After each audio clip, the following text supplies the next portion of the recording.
Welcome to Reggie Red's Reactions. It's your boy, Reggie Red. Now today I got a debate video for y'all to check out. We got Charlie Kirk debating this student from Cambridge, and he gets totally, I'm talking totally demolished by this student. And by the end of it, he couldn't do nothing but throw out insults and talk about his hellhole country. Anyway, if you like this video by the end, make sure you like, comment, and share with your friends. And make sure you subscribe, and hit them alert bells so you know when your boy is dropping another video. Let's get into it. So in this clip, you're going to see the man on screen, Charlie Kirk, one of MAGA's most controversial pundits, who's built his entire brand on owning students in debates. But you're about to see here what happens when a student comes fully prepared with actual facts, and Kirk is left with nothing but insults. If you believe in holding powerful voices accountable, show your support by hitting that like and subscribe button. Now let's watch this together, and then I'll give you my 2 cents at the end. Good evening, Mr. Kirk. You've obviously devoted a lot of your life to electing, keeping in power Donald Trump, and you did so partly because you said Trump would put Americans first and take them out of foreign conflicts. Shall we see how that is going at the moment? Currently, Trump has just accepted a $400 million debt from Qatar, which we're assured is perfectly above board. Billions in arms are going to Saudi Arabia, which they're using to bomb and starve Yemeni children. Not sure how that's in the interest of the United States, but it might be in the interest of the $5.5 billion deal his failed sons are receiving. At the same time, this great president of peace has greenlit mass killings not just in Yemen, but in Gaza, where he greenlit an invasion called Operation Gideon's Chariot with the express aim of wiping out the Gazan population. You promised to put America first. Haven't you and your ilk sold America out?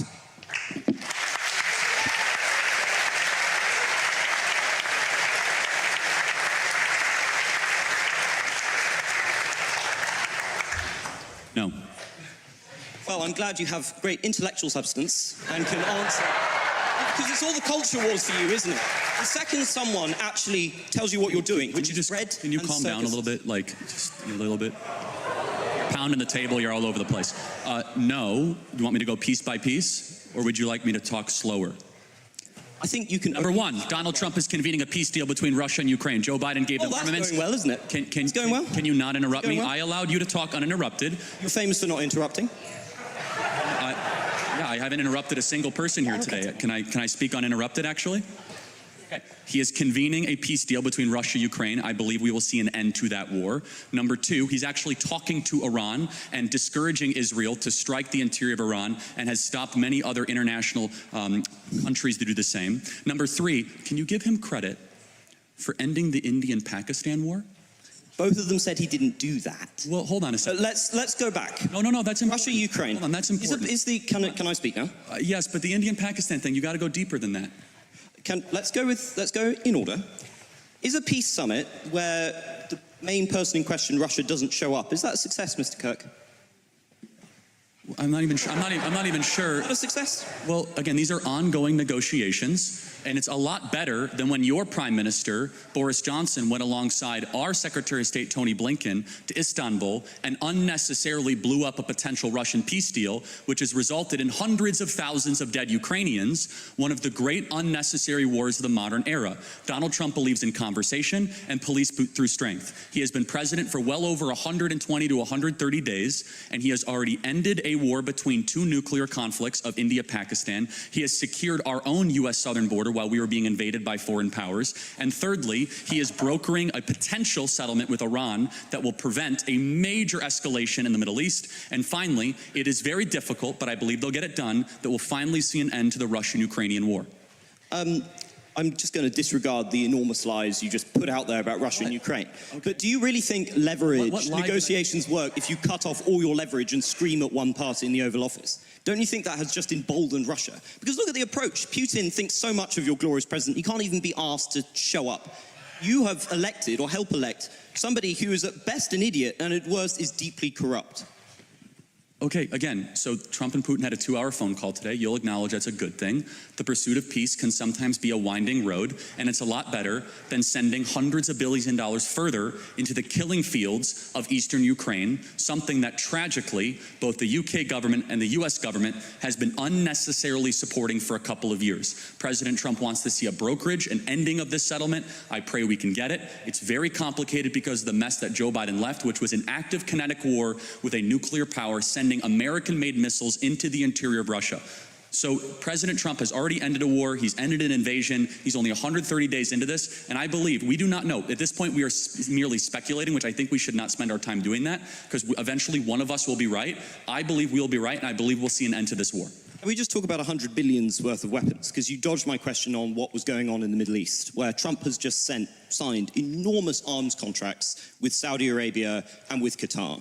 And I noticed you ignored the fact that this might have had anything to do with the blatant corruption going on through the Trump coin and going on through giving the very competent sons of Donald Trump billions of investment from Saudi Arabia and Qatar.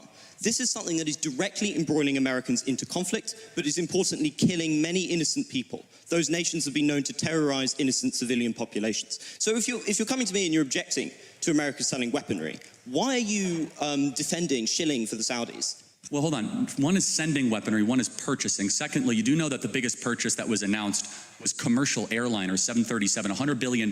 We've heard of Qatar Airways. They purchased $100 billion of commercial airways. You are right, there were some weapons contracts. But I guess the question is, would you rather have Saudi Arabia buy weapons from America or China? I'd rather they not have American weaponry at cut price rates. See, I disagree. Let's talk about Qatar for a second. Okay, fine. You mentioned Qatar. You've been talking a lot about Hamas and the evils of Hamas. Can I ask you, who's the main funder of Hamas? Well, the Palestine State? Well, the West actually funds Hamas. Which state? Well, Iran funds. No. Where are the Hamas leaders? And also where are the Hamas Qatar leaders? funds Hamas. Yes. It is a combination of international relief organizations. Is this a state we should have a $400 million jet with the President of the United States on it? Hold on. First of all, it was not given to him personally. I understand the optics of it, but it was not given to him personally. It was given to the U.S. government. And under that standard, no U.S. government should ever receive any gifts from any foreign countries whatsoever. It's not given to him personally and not a violation of the. Then why is he trying to transfer it to his personal library? He is. Actually. Okay, again, he sent out a statement. This is way too in the weeds. If you want to keep on going we can. It's not in the weeds. It's a fundamental moral principle. Okay, so under that fundamental moral principle then, can you acknowledge, though, that President Trump is getting more done in a less period of time than any president we've seen, while our prior president did not even know what year he got elected? You understand the contrast here. What aboutism again? I'm not a defender of Biden. I'm not saying President Trump is far better than the predecessor. You have to defend the person you spent millions to elect. I will defend every day of someone who ends an invasion. That's all you do, is brings down the price of oil, who is revitalizing the American economy, who's brokering peace, who stopped the potential nuclear war, who is bringing Iran to the table and bringing Russia to the table, someone who does not want armed conflicts with the greatest powers of our time. I will defend that endlessly. Well, living what are you defending? in a fantasy world of your own creation. So it's quite hard you to can engage say that, with. but then disprove But it. let's check on how Trump is doing in terms of diplomacy.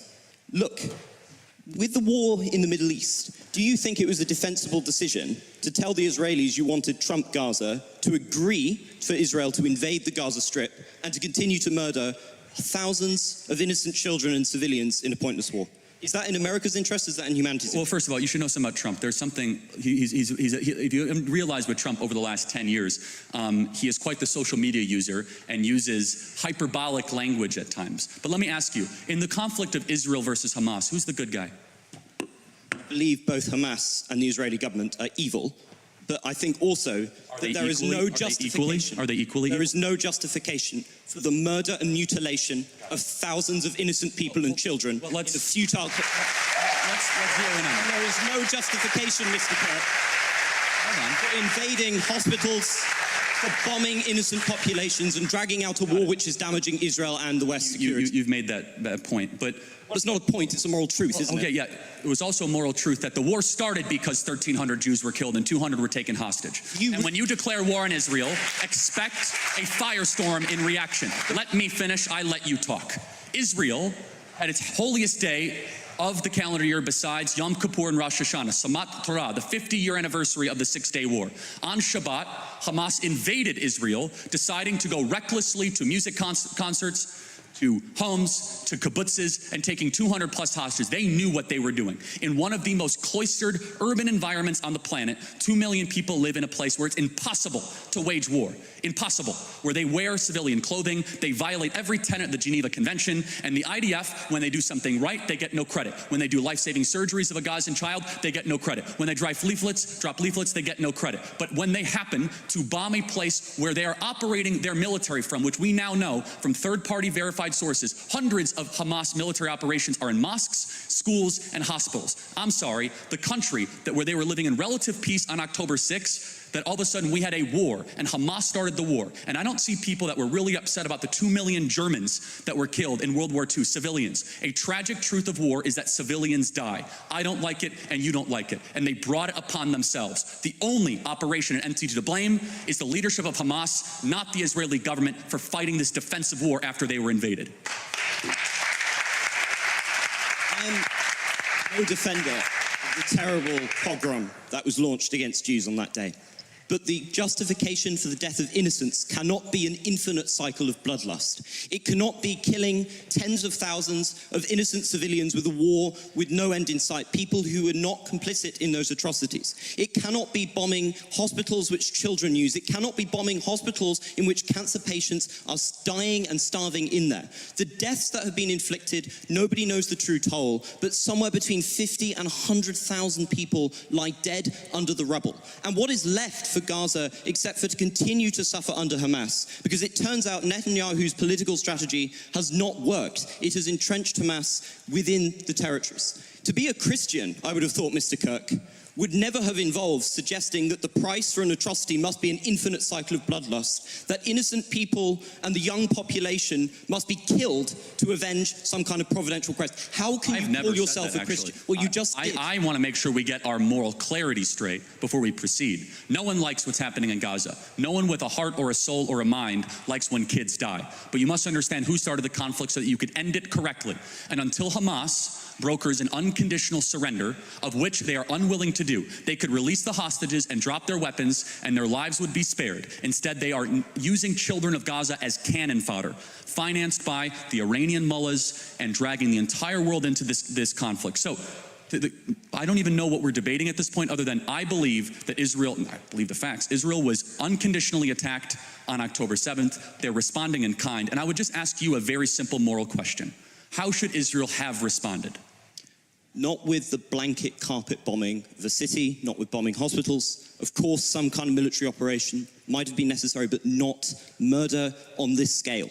There is no justification for what is happening with the enormous death toll that is being produced. I really cannot see how you come here and you have the gall to lecture us on Christian morality and then sit here and justify the murder of thousands of civilians. And is it working, Mr. Kirk? Is Hamas dismantled? I've never said that. You just did. Well, no, this is your whole in thing. war, these are called casualties of a war. We're going to need to stop bringing this Again, to close. I'm not going to justify every military maneuver of a 100,000 person army. Instead, what I will do is I'll be clear that there is a good guy and there is a bad guy. I honestly... Isn't that the morality of a child? Well, hold on. It's interesting you say that, because a child who knows that Israel is the good guy, Hamas is bad, has a lot more wisdom than a student like yourself at Cambridge University. I will be glad that I will not have been somebody who has defended the genocide of the Palestinian people. And I think you will have to reckon one day that you have reckoned with... Interesting. I want to close on this. So can you tell me what African country is currently ongoing a civil war? Believe it or not, I know about Sudan because Okay, I'm not an idiot. How about what Southeast Asian country has an ethnic cleansing going on right now? Myanmar. Good. And you have strong opinions on both sides? Unlike you, I take an effort to be informed about foreign policy and to come to conclusions. You are a culture warrior. I believe when everything is done, Mr. Kirk, people will see you and the people you supported as corrupt, as selling the country out to the lowest bidder, and of doing irreparable damage to a country I'm sure we all deep down love. The difference... I think you will have to reckon with that difference one, Mr. Kirk. is when...